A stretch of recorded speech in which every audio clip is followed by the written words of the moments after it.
এই মহান সংসদের 2024-25 অর্থ বছরের প্রস্তাবিত বাজেটের উপর বক্তব্য রাখার সুযোগ দেওয়ার জন্য আপনাকে আন্তরিক ধন্যবাদ।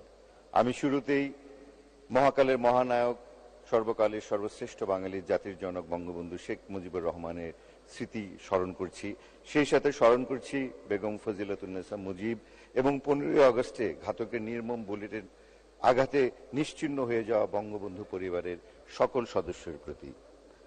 আমি জাতীয় 4 নেতাকে স্মরণ করছি মহান মুক্তিযুদ্ধে 30 লাখ শহীদ আর সম্ভ্রম হারানো 2 লক্ষ মা বোনকে, যাদের আত্মত্যাগ আর বেদনার উপর দাঁড়িয়ে আজ আমরা স্বাধীন বাংলাদেশের গর্বিত নাগরিক। মাননীয় স্পিকার, সুখী, সমৃদ্ধ, উন্নত, স্মার্ট বাংলাদেশ বিনির্মাণের অঙ্গীকার এই বিষয়কে প্রতিপাদ্য করে 2024-25 অর্থ বছরের প্রস্তাবিত বাজেট হচ্ছে ইতিহাসের সবচাইতে বড় বাজেট। 7,97,000 কোটি টাকা, প্রায় 8 লক্ষ কোটি টাকা।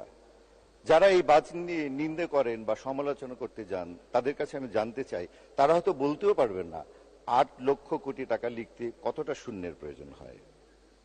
এই বাজেট জনমনে আশার আলো জাগিয়েছে, আর্থ সামাজিক উন্নয়ন ও অর্থনীতিতে আরো গতিশীল এবং শক্তিশালী করবে বলে আমি দৃঢ়ভাবে বিশ্বাস করি।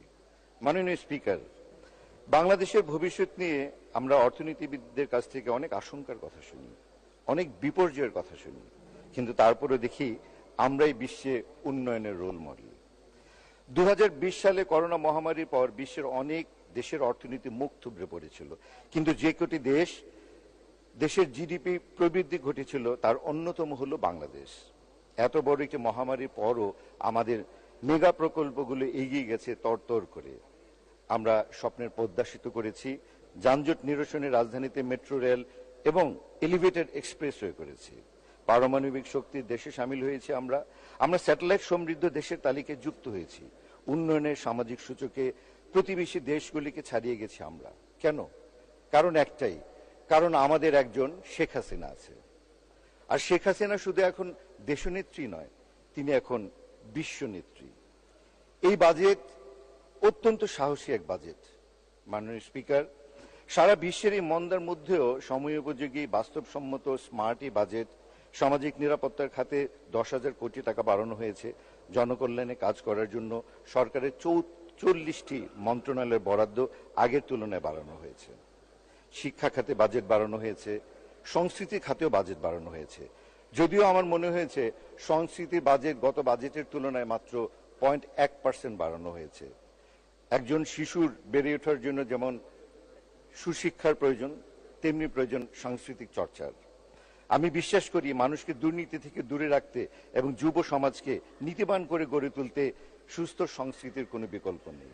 আজ এখানে আসার আগে আমরা অনেক পার্লামেন্ট মেম্বার মিলে খোকা নামক একটি অ্যানিমেটেড ফিল্ম দেখে এসেছি। বাংলাদেশের ইতিহাসে এই প্রথম বঙ্গবন্ধুকে নিয়ে একটি অ্যানিমেটেড চলচ্চিত্র তৈরি করা হয়েছে। এই চলচ্চিত্র দেখে যেমন আমরা আনন্দ পেয়েছি, বিনোদিত হয়েছি, তেমনি আমাদের পরবর্তী প্রজন্ম তারাও বঙ্গবন্ধু সম্পর্কে অনেক কিছু শিখেছে। তারা আজকে সেখান থেকে জাতির জনককে জেনে এবং জয় বাংলা স্লোগানকে বুকে ধারণ করে বাড়ি ফিরে গেছে। এভাবেই যদি আমরা সারা দেশে এই খোকা চলচ্চিত্রকে এবং মুজিব একটি জাতির চলচ্চিত্রের রূপকার, এই চলচ্চিত্রগুলিকে যদি ছড়িয়ে দিতে পারি, তবে আমার মনে হয় আমাদের পরবর্তী প্রজন্ম সুশিক্ষায় শিক্ষিত হয়ে ভালো মানুষ হয়ে বড় হয়ে উঠবে। মাননীয় স্পিকার, আপনাকে আমি অনুরোধ করবো আমাকে 2 মিনিট বাড়িয়ে দিবেন প্লিজ। মাননীয় স্পিকার, আমাদের এই যে অর্থনৈতিক উন্নয়ন, এই উন্নয়ন আরো আগেই অর্জন করার কথা ছিল, কিন্তু রাষ্ট্র ক্ষমতায় অবৈধ সরকার ও লুটেরাদের দৌড়াতে আমরা সেই পথে বেশি দূর এগোতে পারিনি। জাতির পিতাকে হত্যা করে তারা মূলত বাংলাদেশকে হত্যা করেছিল, তাদের মগজে বাংলাদেশ ছিল না। 29 বছর ধরে তারা ক্ষমতায় থেকেও কখনো বাংলার দুঃখী মানুষের কথা চিন্তা করেনি, তারা শুধু নিজের ভাগ্য উন্নয়নের কথাই ভেবেছে। মাননীয় স্পিকার, শিক্ষার সাথে সাথে আমি এই কথাটা বলতে চাই, আমাদের দেশে শিক্ষার বাজেট যেহেতু এবছর বাড়িয়েছে, আমি মাননীয় শিক্ষামন্ত্রীকে অনুরোধ করব আমার ঢাকা 10-এর শিক্ষকদের দাবি তাদের বেতন ভাতা যেন কিছুটা বৃদ্ধি করা হয়। মাননীয় স্বাস্থ্যমন্ত্রীর কাছে আমি অনুরোধ করব স্বাস্থ্য খাতে যথেষ্ট বাজেট বাড়ানো সত্ত্বেও, ধন্যবাদ আপনাকে, স্বাস্থ্য খাতে বাজেট বাড়ানো হয়েছে, কিন্তু বাংলাদেশে এখন আন্তর্জাতিক মানের চিকিৎসা দেয়া হয়, কিন্তু সেই চিকিৎসা সেবা নেওয়ার জন্য আমার কাছে মনে হয় স্বাস্থ্য খাতে মানে আমাদেরকে আরো বেশি মানে ডাক্তার এবং সেবক নিয়োগ করা প্রয়োজন। আমার নির্বাচনী এলাকা ঢাকা 10।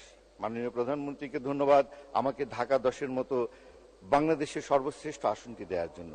আমি এই এলাকার উন্নয়নের জন্য বেশ কিছু পদক্ষেপ গ্রহণ করেছি। আমার ঢাকা 10-এর অন্যতম বড় সমস্যা হলো ট্রাফিক জ্যাম এবং জলাবদ্ধতা। আমি সংশ্লিষ্ট মন্ত্রণালয়কে এই ব্যাপারে দৃষ্টি দেওয়ার জন্য বিনীত অনুরোধ করব। আমি স্বরাষ্ট্রমন্ত্রীর দৃষ্টি আকর্ষণ করে বলতে চাই, আমার ঢাকা 10-এ মাদক এবং কিশোর গ্যাং নির্মূল করার জন্য আপনাকে বিশেষ দৃষ্টি দিতে হবে, কারণ এটা ধীরে ধীরে ভয়াবহ একটি দিকে এগিয়ে যাচ্ছে। মাননীয় স্পিকার, আওয়ামী লীগের একমাত্র শক্তি হচ্ছে জনগণ। জনগণ আওয়ামী লীগ সরকারের উপর আস্থা রেখেছে, বিশ্বাস রেখেছে বলেই জনগণের ভোটে আওয়ামী লীগ সরকার বারবার ক্ষমতায় এসেছে। বঙ্গবন্ধু আমাদেরকে বাংলাদেশ দিয়েছেন, আর মাননীয় প্রধানমন্ত্রী জননেত্রী শেখ হাসিনা আমাদেরকে দিয়েছেন আত্মমর্যাদা এবং আত্মবিশ্বাস।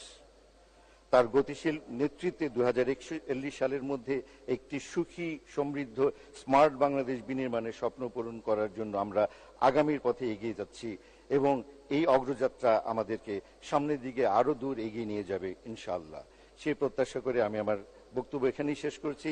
জয় বাংলা, জয় বঙ্গবন্ধু, জয়তু শেখ হাসিনা, বাংলাদেশ চিরজীবী হোক। ধন্যবাদ মাননীয়